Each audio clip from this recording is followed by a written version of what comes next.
Bom, bom dia. Um probleminha técnico ali com o meu pendrive, mas já está abrindo o computador. Então, eu trabalho com medicina tradicional chinesa lá no setor de doenças neuromusculares. Nós temos uma equipe multiprofissional. Nós temos fisioterapeutas, educadores físicos e médicos. Nós trabalhamos lá desde 2003.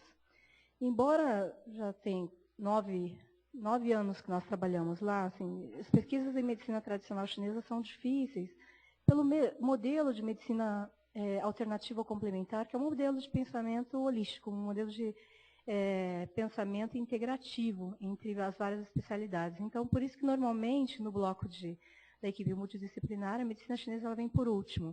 Porque tudo que foi falado aqui, assim, em questão à respiração, em questão à nutrição, movimentação, os aspectos psicológicos, eles são muito importantes. Mas a gente só começa a prestar atenção nisso a partir do momento que nós adoecemos. Então, ontem foi falado na questão de prevenção. Na verdade, jovens, né, deveriam se cuidar, deveriam praticar exercícios físicos, preocupar-se com a alimentação. Mas isso não é um hábito do mundo ocidental. Então, por isso, hoje em dia nós temos muitas doenças crônicas. Questão de...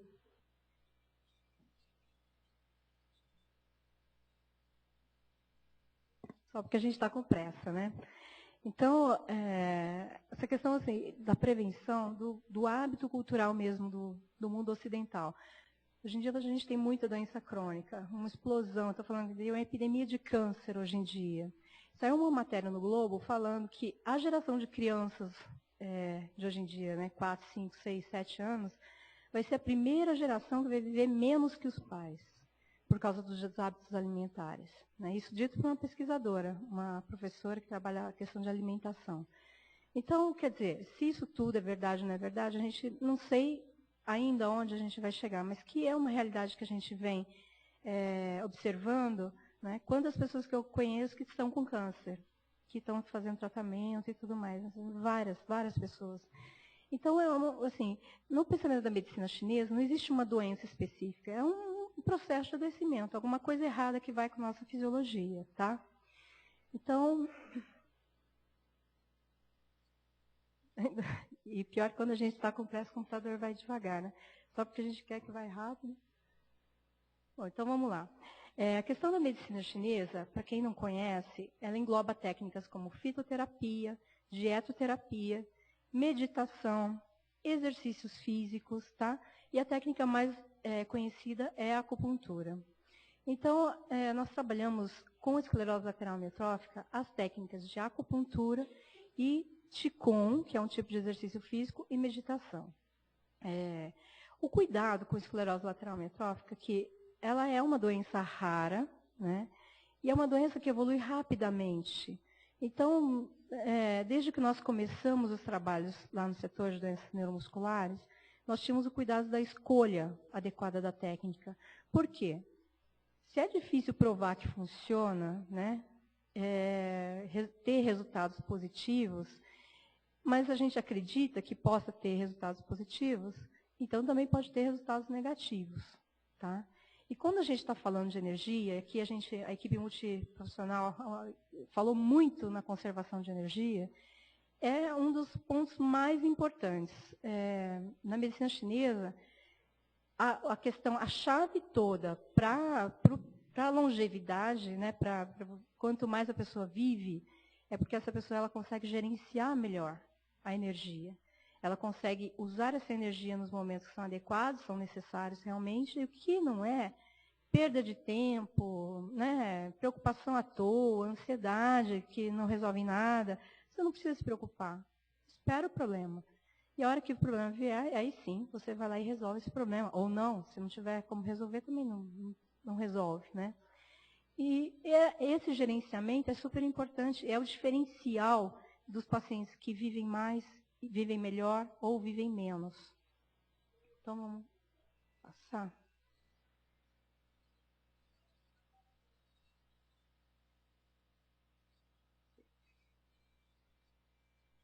Só volta para mim que eu não consigo voltar aqui.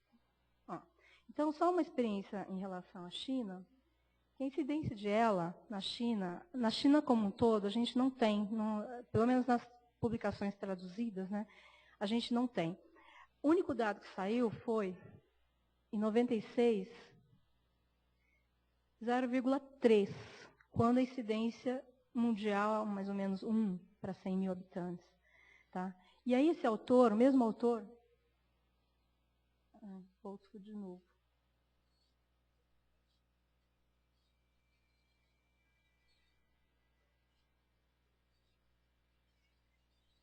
Eu acho que eu estou... aprendi agora. Então, esse autor ele publicou em 2001, de novo, a incidência, o que ele citou? A incidência na China, em Hong Kong especificamente, está aumentando de 0,3 passou para 0,6 por 100 mil habitantes. Então, ainda é uma incidência baixa. Tá? É claro que é muito questionável os números da China, porque a gente sempre se pergunta, será que eles estão realmente indo atrás, a estatística é confiável, a epidemiologia é confiável? Nosso amigo Paulo Eduardo Ramos, ele está na China há 1 ano. Ele está dentro de um hospital de medicina tradicional chinesa, onde recebe pacientes neurológicos. Ele só viu 2 casos até agora. Tá? Sendo que o hospital inteiro está sabendo que ele estuda ela, e um paciente que chegou, o paciente novo, foi encaminhado para ele. Falou assim, avisa o brasileiro lá, que estuda, que é lá do Brasil, que tem um caso. Então, quer dizer, no período de 1 ano, foi 1 caso, num hospital super grande. Em todas as cidades da China, a gente não fala assim, tantos mil habitantes. Não, lá onde ele está são 2 milhões, ponto. Né? Hong Kong também, a gente não fala em mil, são milhões, não sei quanto que é o número de habitantes em Hong Kong. Mas é um dado para a gente prestar atenção. Como ontem a gente falou, foi falada a questão da incidência aumentar em alguns locais, a gente tem que observar também esses locais onde a incidência é menor.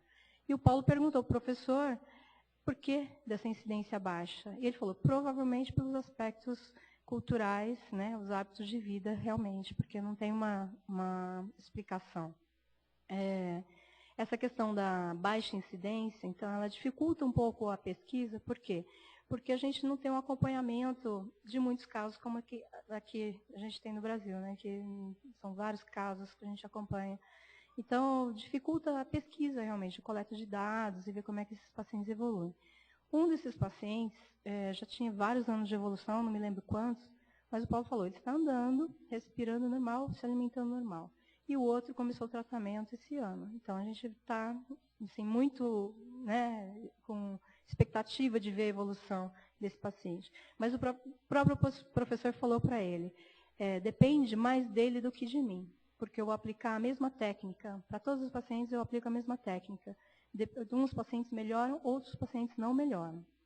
Então, a partir disso, assim, a partir do que eu faço com a técnica, o restante é com ele. É o que a gente sempre falou aqui, né? Depende mais do paciente. Então, a acupuntura, uma das técnicas, né? O Qigong e a meditação. Uma das grandes esperanças que a gente tem dentro da terapia para esclerose lateral amiotrófica é o Qigong. Pode ser associado com a acupuntura, pode ser associado com fitoterapia, porque lá na China eles usam mesmo as técnicas associadas, tá? Mas a gente tem tido alguns resultados que são promissores, principalmente para a síndrome pós-poliomielite, que é uma doença também do neurônio motor. Então, existe uma recuperação, ou então a obtenção de um platô de estabilização desses pacientes. Mas não como o professor falou, não depende só da gente, depende muito do paciente. E o Qigong é uma técnica que é uma técnica ativa, porque são movimentos. Então, o paciente mesmo, a questão do autocuidado, o paciente mesmo, a pessoa mesmo vai lá e realiza os movimentos, realiza a prática de exercícios físicos associados com respiração. Tá? Depois eu vou falar mais sobre isso.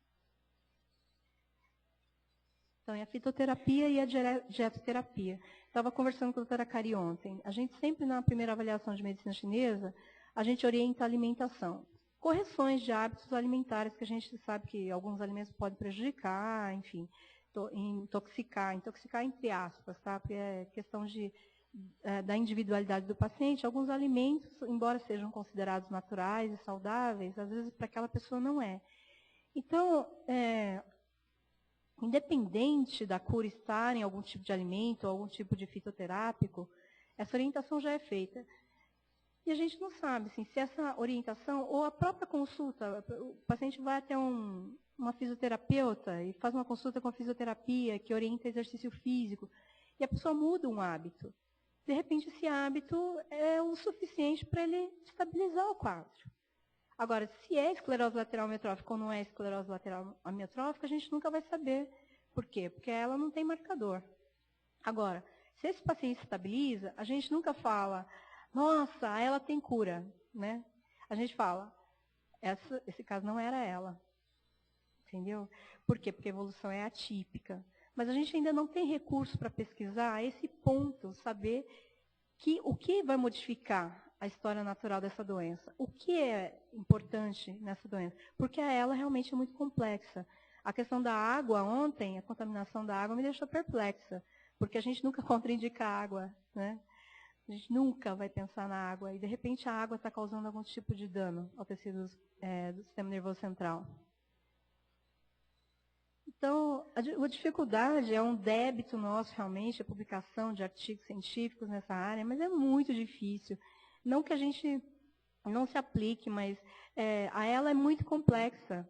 Uma coisa muito complexa, com uma terapia muito complexa, também não dá certo, a gente não consegue fazer isolamento de técnica, vamos estudar só a parte muscular, não tem como. Né?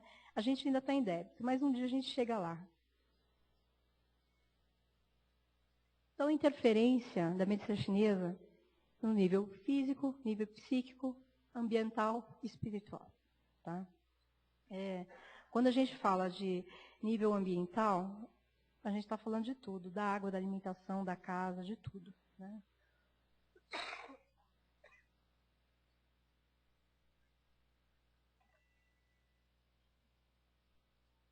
Esse artigo a gente publicou ano passado sobre a fisiopatologia da poliomielite, síndrome pós-poliomielite, segundo a medicina tradicional chinesa. Mas na esclerose lateral amiotrófica, isso é uma coisa super difícil de fazer. Por quê? Porque mesmo os chineses, eles não têm um padrão, eles não têm a definição do que é a evolução dessa síndrome. Tá? Então, aqui eu trouxe só para exemplificar um artigo feito por chineses, aqui, ó, então, An Xiaoshu, né, o nome do autor, falando que é uma tentativa, então, de exemplificar a diferenciação de síndromes na esclerose lateral amiotrófica. Só que isso é um trabalho puramente teórico para eles, né, porque a prática, já está indo um tempo já, então deixa eu correr só rapidinho. A prática disso, assim, o tratamento é em relação aos sintomas que o paciente apresenta, né. Então, isso aqui eu vou passar tudo. Isso aqui é um trabalho experimental em ratos, né, que mostrou mesmo o poder anti-inflamatório da acupuntura, a diminuição de células, o aumento de células, então a preservação dessas células no sistema nervoso central e na medula. E eu queria só terminar, então, com o Qigong e a meditação, a ação do sistema nervoso. O Paulo está lá há 1 ano. A gente vem buscando, garimpando mesmo a questão de técnicas para atuação no sistema nervoso. Então, ele achou alguns trabalhos interessantes. Esse autor, ele fala que o fluxo dessa energia subindo pelo vaso governador é um meridiano que está bem em cima da coluna, tá? E vai passar pelo crânio. E a outra, aqui pela frente, ele passa aqui da nuca, ele entra dentro do cérebro. Então, a reação que ele descreve é como se fosse uma mágica e estimula o cérebro. Essa mágica é a questão da chave da imortalidade, que eles tanto falam. Então, eles falam que a partir dessa técnica é capaz de recuperação de algumas doenças do sistema nervoso. Tá? Deixa eu só passar rapidinho. Essa é outra que fala. Então, quando a gente fala em técnicas grandes, a gente está pensando em água, tal, não sei o quê, mas eles estão correlacionando isso também com a parte intracelular. Tá? Então, existe uma inteligência nata do sistema, agindo com naturalidade. Então, isso não, assim, todos os acúmulos, todos os excessos, eles são deixados para trás e a célula começa a agir naturalmente como ela deve agir. E essa técnica também fala sobre a água. A água, não no sentido água aqui, mas sim o fluido intracitoplasmático, onde tem proteínas, aquilo que a gente viu ontem, proteínas, células, organelas e tudo mais. Então, existe uma regulação disso tudo, do sistema de líquidos. Tá? Então, é uma medicina sagrada, como a Vânia falou, o caminho está em suas mãos e não entregue nas mãos de outro. Isso é uma coisa muito forte na medicina chinesa. E aqui, então, o método chama restauração do cérebro. Tá?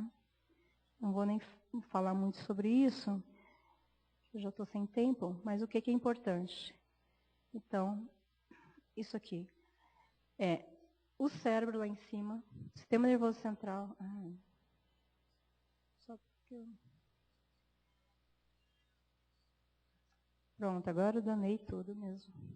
Bom, o que eu queria dizer? Só porque eu estou com pressa hoje não dá certo, né? Só que eu queria dizer, é importante, aqui a parte da cabeça, mas não só o cérebro, os pensamentos, tá? Então vamos lá, tentar de novo. Aqui. Aqui a parte de cima, quando ele mostra que fala que tem que ter quietude, tem que ter calma. Então, essa saúde mental, esse equilíbrio emocional é fundamental. Se você não tem, busque-o. Porque não adianta tomar remédio, não adianta fazer fisioterapia, não adianta. Se lá em cima não estiver bem, a mágica não vai acontecer. Tá? E outro ponto importante, períneo. Na esclerose lateral amiotrófica tem algumas alterações, alguns sintomas geniturinários, então até de libido, de questão sexual, que a gente nunca investigou muito a fundo. Mas é uma ligação do alto e do baixo. Vocês estão vendo as setinhas subindo e descendo. Isso é energia circulando. A partir do momento que isso funcione bem, você aplica a técnica, pode ter uma recuperação do sistema nervoso central. A única coisa, assim, um detalhe que deixou a gente triste, é porque se houver lesão do bulbo, que é bem aqui abaixo do cérebro, né, rente à nuca, essa transformação, esse circuito de energia é mais complicado. Ou seja, a partir do momento que o paciente começa a ter os sinais bulbares, isso é mais difícil de acontecer. A gente vê realmente nos pacientes, né? A gente acha que é pela evolução da doença. Mas a partir do momento que ela está muito avançada, você não tem mais como evitar, como estabilizar, é mais difícil. Então, novamente, diagnóstico precoce. Antes de qualquer coisa, tem sintoma, tem que começar tratamento, tem que começar o acompanhamento, porque a gente está perdendo tempo, né, protelando as práticas que poderiam estabilizar essa doença. A questão da prática, questão cultural. A gente não está habituado a fazer isso. Qualquer pessoa normal que eu chego e falo, vamos fazer Qigong. O quê? Não sei. Lá eu vou mostrar para vocês. Então, vou passar rapidamente. Isso aqui é normal. Os velhinhos fazendo Tai Chi Chuan, fazendo os exercícios na praça. Mas se você for perguntar, quantos anos você tem? É de 80 para mais. Tá? E aí, pior ainda, ó. Olha esse velhinho fazendo alongamento. Eu fiquei com vergonha. Eu falei, eu não faço isso, né? Isso lá em Tianjin, onde o Paulo está. Aí você vê, isso é normal. Eles alongam, fazem exercício todos os dias. Então é cultural, eles já fazem essas práticas, né? Aqui é o Paulo, que está lá na China, deve estar ouvindo a gente, que ele falou que ia estar assistindo online, que ele queria o certificado. Tá? Tá aí, esse figurino é um figurino de casamento. Eu falei, você está diferente, hein? Mas tá super bonito. Ele é a esposa dele, a Evelyn. Um beijo para eles. Tá? Então é isso. Desculpa o atraso, né? Obrigada.